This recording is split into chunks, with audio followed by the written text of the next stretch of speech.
Good morning and welcome back to Mobility Matters. I'm your host, Javier Betancourt, Executive Director of the Citizens Independent Transportation Trust, or CITT for short. We're the quasi-independent agency of Miami-Dade County charged with overseeing your half-penny sales tax for transportation. So transportation, of course, is an issue that affects everyone and everything. All other issues interact and intersect with transportation and mobility. But one topic I don't think we've ever had on this program is how mobility and transportation affects a major event and how major events are impacted by transportation and mobility. So I'm really happy and excited today to discuss that topic with a wonderful guest. Her name is Lissette Mendez, and she is the Executive Director of the Miami International Book Fair, one of the beloved longtime historical events in our community. So Lissette, welcome to the program. Oh my God. Thank you so much for having me, Javier. I'm really excited to be here to talk about this. I'm passionate about transportation as well. So I think we're going to have a lot to talk about. Yeah, usually when people say they're passionate about transportation, it's not a positive. It's I'm passionately stuck in traffic. But, no. But we have a lot of great things to talk about as well, particularly when it comes to the book fair and where you're located downtown, because there's so many options to get there. So before we get to that, though, let's learn a little bit about you, if you don't mind. Of course. Tell us about what you do at the book fair and how you kind of ended up in that career path. Yeah, absolutely. I have a dream job. I don't know how many people get to say that on a daily basis, right? I was a reader from birth almost. And even though to me, the Miami Book Fair, as I was growing up, I grew up here in Miami Beach. I went to elementary school and all of the other schools in Miami Beach and in Miami. And so going to book fair as a young teenager was like other kids wait for Christmas or Hanukkah. I waited for book fair every year. So I was really, it was one of those jobs that you go into and you pinch yourself. So that happened about 20 years ago. I had been, I had been at Miami-Dade College a few years prior to that, working in their marketing and publications department. And I loved it. I love Miami-Dade College. I love, I love everything it's done for our community, with our community, for our community. So getting to work at Miami-Dade College was really, was a real happy time for me. And then being there and then coming over to the book fair side 20 years ago was, as I said, a dream come true. It was my career as a writer, both in, the creative writing and newspapers, magazines, and then eventually marketing that led me to book fair. It's funny that we're talking about transportation in terms of the book fair, because something that always surprises people is that I did not learn how to drive a car until I was 38 years old. Wow. And prior to that, practically a New Yorker. Practically, but really a Miami Beachian. I don't know if that's a word, but it is now, because one of the great things about growing up in Miami Beach and my own personal journey is that I didn't need to really drive a car. Right. Because the bus system, in the Miami Beach area and going in and out of the Miami Beach area has always been wonderful. It's also a walkable community, right? Very, very walkable. And I, going to school downtown when I was at Miami-Dade College myself, or going to school at FIU, which is where I went for my undergraduates and also my master's degree, it was very reachable by bus.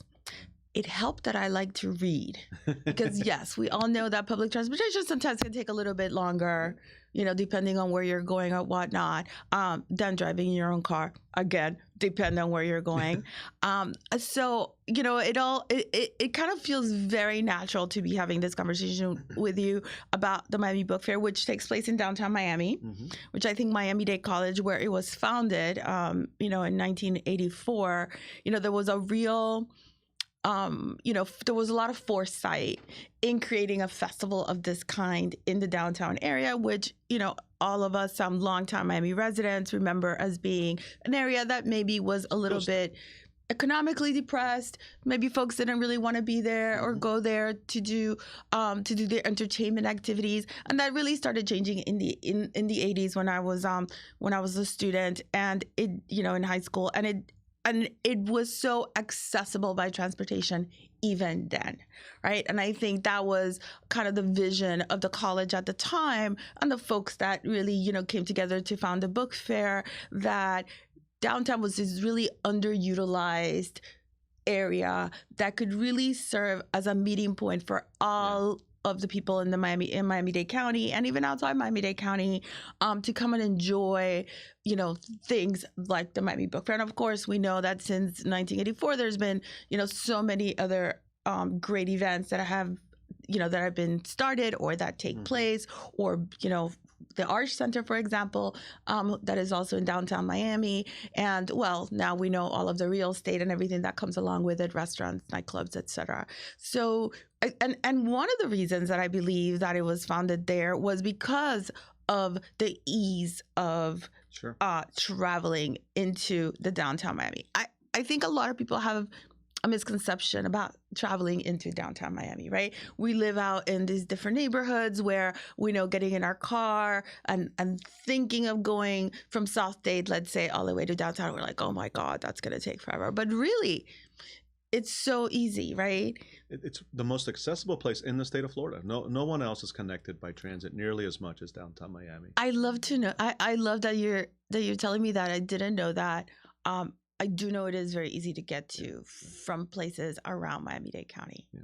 So I agree with you. You have a dream job. So you let me know when you're ready to retire, because I might put in for it. I got a while. And by the way, kudos to Miami-Dade College and everything they do. I just had the president on in the previous segment. And of course, she was president of the Wolfson campus and loves the book fair. And I'm sure work closely with you. Oh, yeah. She's wonderful. So let's talk about the book fair. So you touched on a couple of points, but tell us about its history. I know, Mitch was a key part of founding it, but, he didn't do it alone. There are a lot of partners. So tell us about that history and where it is today. Yeah, so it was founded at Miami-Dade College. At the time, Dr. Eduardo Padron, who is our former college president, was the president at the Wolfson campus. Mitchell Kaplan had just opened his Books and Books for bookstore in the Gables. Yeah. And iconic bookstore. No one's ever been. You're missing out. You have to go. Yeah, it's a wonderful bookstore. And I grew up close to the one in Miami Beach, so that was my my bookstore growing up, and until the pandemic really forced a lot of closures in the area. But they had this idea with other community members. There was the Miami-Dade County Public Library, and Margarita Cano, who sadly passed away last year. Juanita Johnson, also an incredible woman who was a librarian at the Miami-Dade County Public Library. A number of folks at the college who have now retired. New folks that have come in over the years, as you mentioned, President Pumariega, who has been very, very, very closely connected to the book fair and is a big champion for books and reading and all of the things that the Miami Book Fair stands for, and all of its alignment to the college's own vision for our community. So they came together. They really wanted something that gave back to to all of Miami, but also created created an experience for the students, right? Miami-Dade College has, 150,000 students from year to year at all of its campuses. And making sure that books and, when I say books, you made a little bit of a joke before we got on, which is like a lot of it is going digital.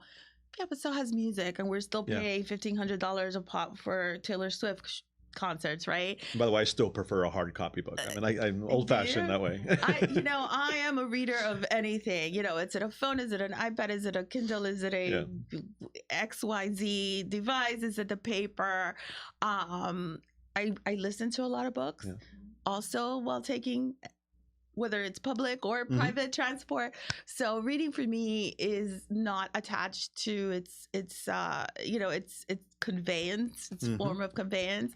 But that's a completely different conversation. So they when they all came together, they really wanted to create a community event that would make everyone feel welcome, that would, remind everyone of the power that exists in the telling of stories. And I say that, and I sometimes don't use the workbook itself, because I feel that, story is what underlies all of the cultural arts, all of what makes us humans, right? Like, how do we even know who we are, why we're here, what are, what we mean to each other as people in the same room, as people around the world, is the ability to tell stories about ourselves and about each other and interpret those stories, So that's still at the heart of what Book Fair is about. But because, we are also very, very focused, as is the college, in bringing as many people together to especially in times where, there's a little bit of friction, there's a lot of anxiety in our community, whether it's because of elections or financial or this or that or the other, we would like to continue being an oasis, right? Yes. Where you can come in, it's almost free, right? So our main weekend, which is on the weekend of the 23rd and the 24th of November, entrance to the fair is $12 for adults, free for children. Where can you get into anything else for that? That's what I say. Not even a movie. Right? No, not even a movie. And then once you're in there, what do you have? You have, venue after venue inside of the Miami-Dade College, Wolfson campus grounds, whether they're the small, 100-foot, 100-seat rooms or 700, seat auditoria or whatever it is, we have authors talking, conversations. One of the things I love the most and that I didn't realize I would miss, but I did miss during the pandemic, is the people who ask the questions, because one of the things we've made very, very easy and that we've welcomed always is the questions behind the microphone to, where everyone in the room can join that line and ask their question of whoever's on that stage. Sometimes it's been, politicians. Sometimes it's been, world famous thinkers. Malcolm. I'm an old punk rocker, so I want to say Malcolm McLaren, but it's not. I know who you're talking to, and I can't come up with his name either. He's like Madonna. Malcolm, is all he needs. Just Malcolm. Just Malcolm. He's got a new book, based on his original book, The Tipping Point. It's a new one. It's just come out actually this week or in the past couple of weeks. And so, he's someone that is very respected internationally as a thinker. Well, at Miami Book Fair, anyone in the audience can stand up and ask him a question. So to us, that's very democratic. I mean, it is, and that's the college. I mean, I think people probably have heard by now that we call Miami-Dade College is referred to as Democracy's College, and so we've always taken our Miami Book Fair has always taken our kind of philosophy from the college's philosophy of being an open space, being an open book. Being an open book, being an couldn't help an open myself. book. I apologize. Yeah, you could use that. No, I love it. I love it. We are, and some other things that we've added over the years of, it started as a 2-day festival. We're up to 8 days. We've been 8 days for as long as I've been here. Since 2004, and we open on a Sunday. This year's opening is on November 17th. We have a big opening day block party, with DJs. We had a really wonderful DJ last year, Louis Vega. This year we have 3 DJs coming in from New York City who have close ties to Miami music and dance community, because I'm a big dancer, but also I want the feeling of being part of a book community to feel very, very joyous and to be a time for celebration, right? Even if you're not really reading that much, I'm okay with that. I want people to come out and be together. And then they'll pick up the book. I call it the book because it's really that big. It's got the book of books. The book of books, the book of authors, the schedule for everything that we're doing. And then there'll be, some of them won't be surprised because they've been in Miami so long and they understand and they come back every year. But we have a lot of new residents, right? Speaking of transportation, we have a lot of new people from all over the country who I think will be very happy and gratified to know that they can come to an event like ours. There is something there for everyone. There truly is. Absolutely. We have the Children's Alley area on the weekend. Love that. My kids love that. Do they? Yeah.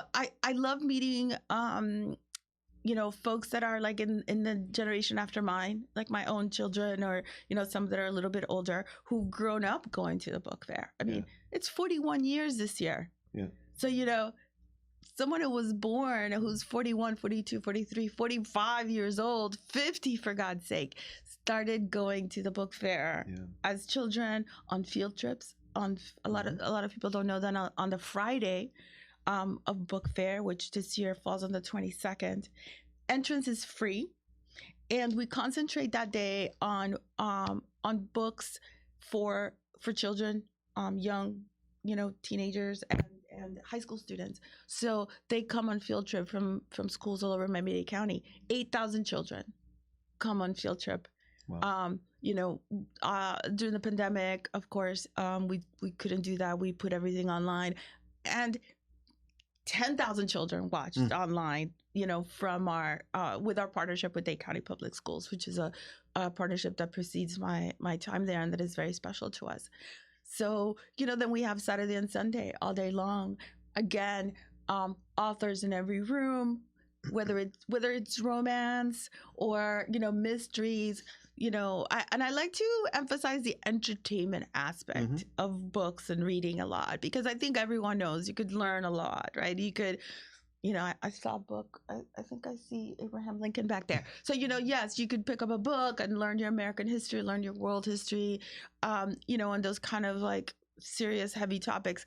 But you can also just fall into a book of romance or get the thrills. Or, one of the fun things that is happening this year that I'm really excited about is the return of the full lineup of the Rock Bottom Remainders. Do you know who the Rock Bottom Remainders are? Don't.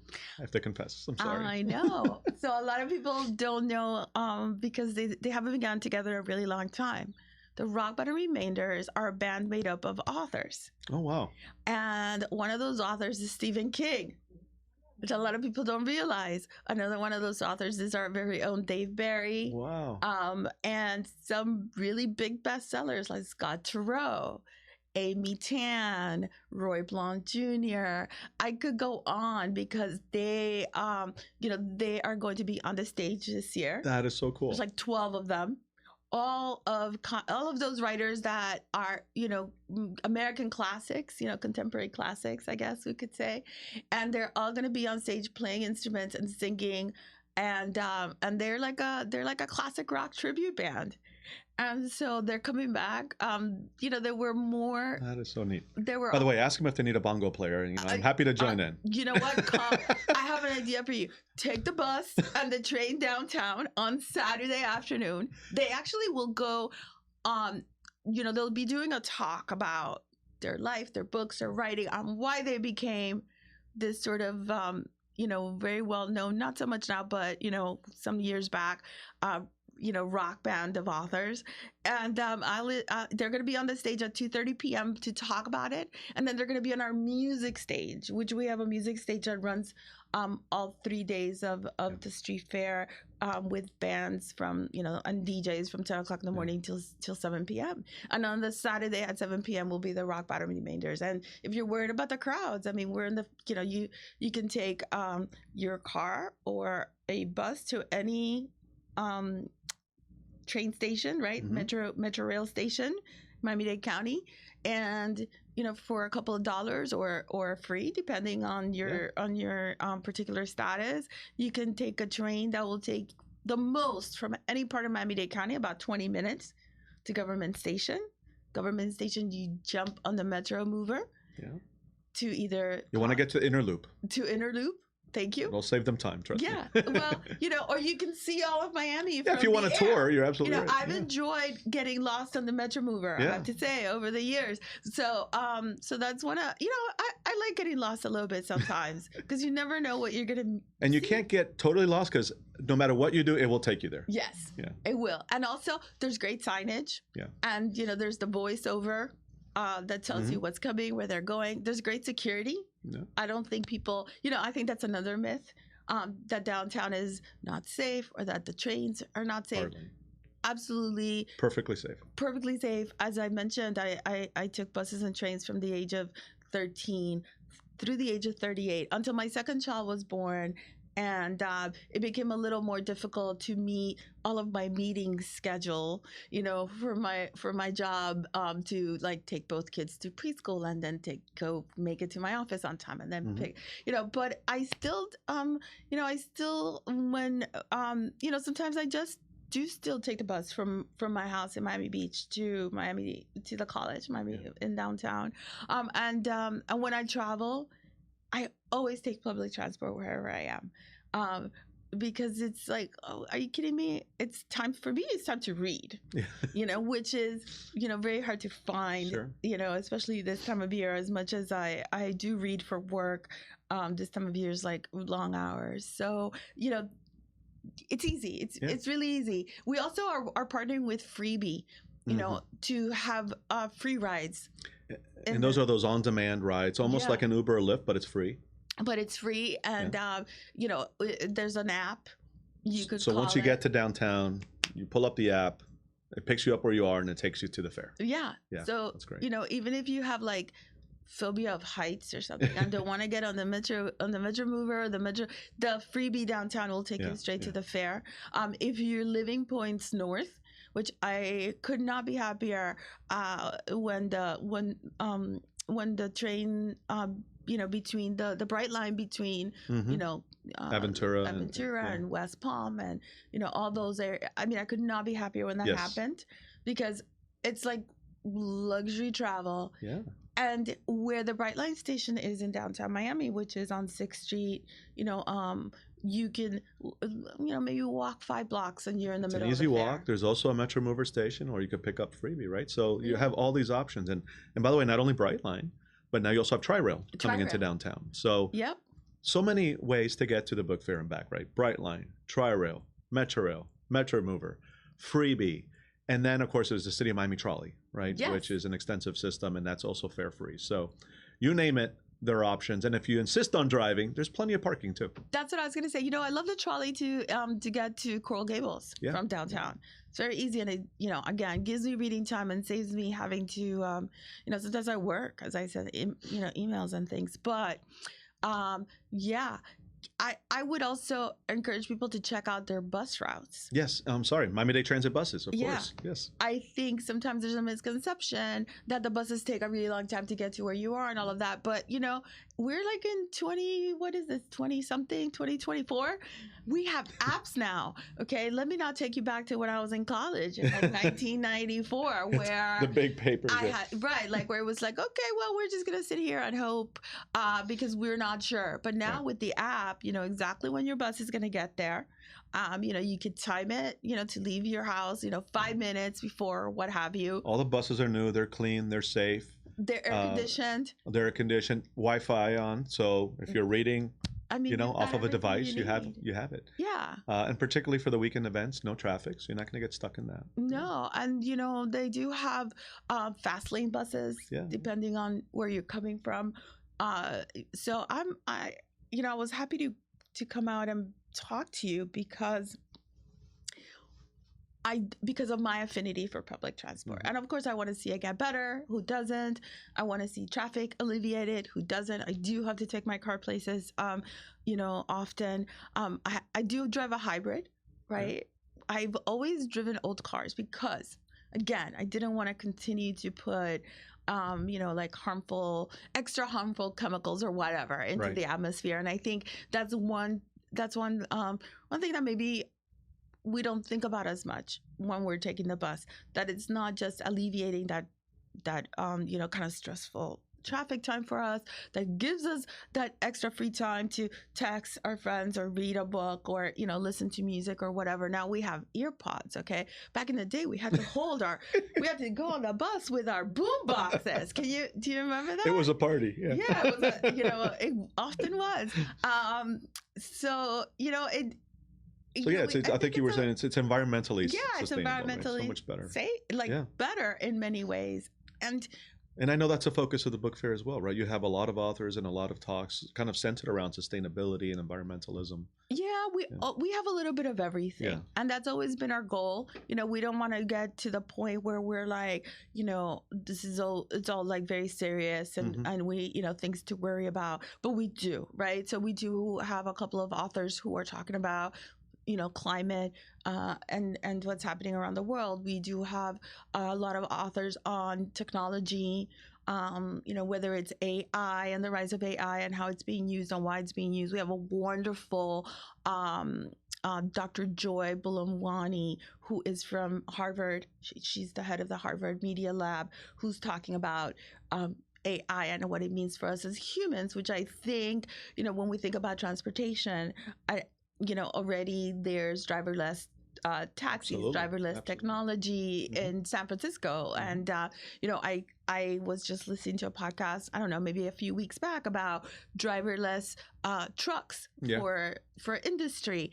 And well, It's already here. it's already here. And so I'm really looking forward to the day when, we can align better with what we need as humans in terms of how transportation is built, what the infrastructure is like, how it grows to be able to, to kind of support all of the different ways that we need to get around, right? Yeah.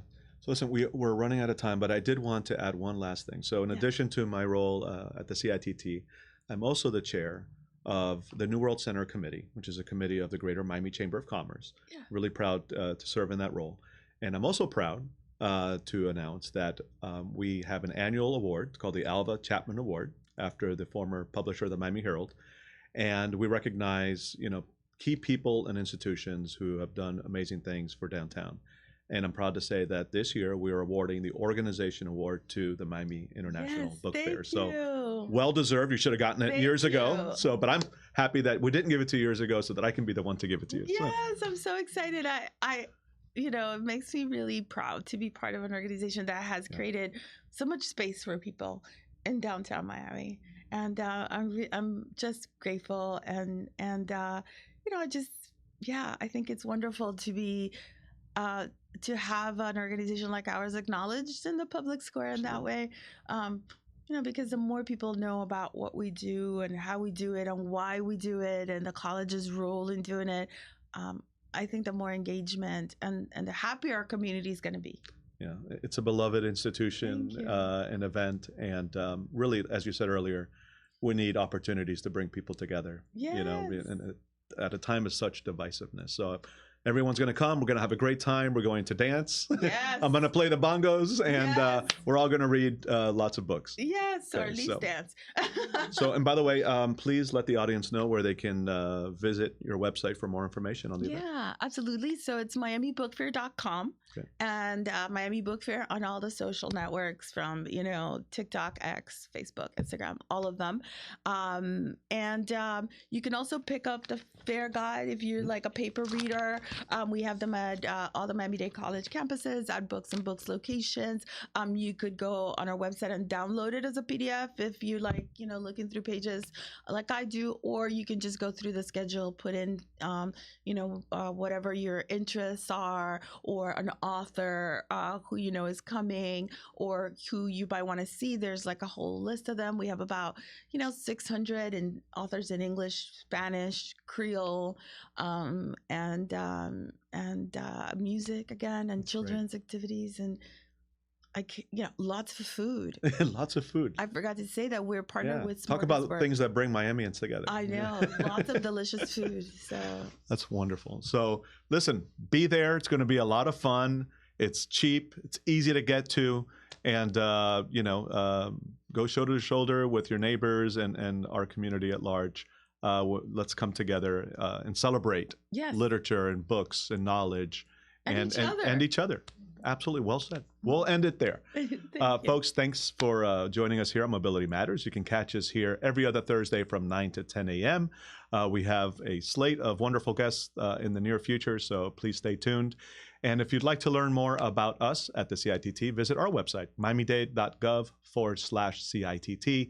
And finally, I'd be remiss if I didn't thank our wonderful partners here at Miami's Community Newspapers for continuing to partner with us in producing and hosting this program, and for hosting us in this lovely studio, which happens to have all these wonderful books, coincidentally. So we're on theme today. Thanks for joining us. Till next time.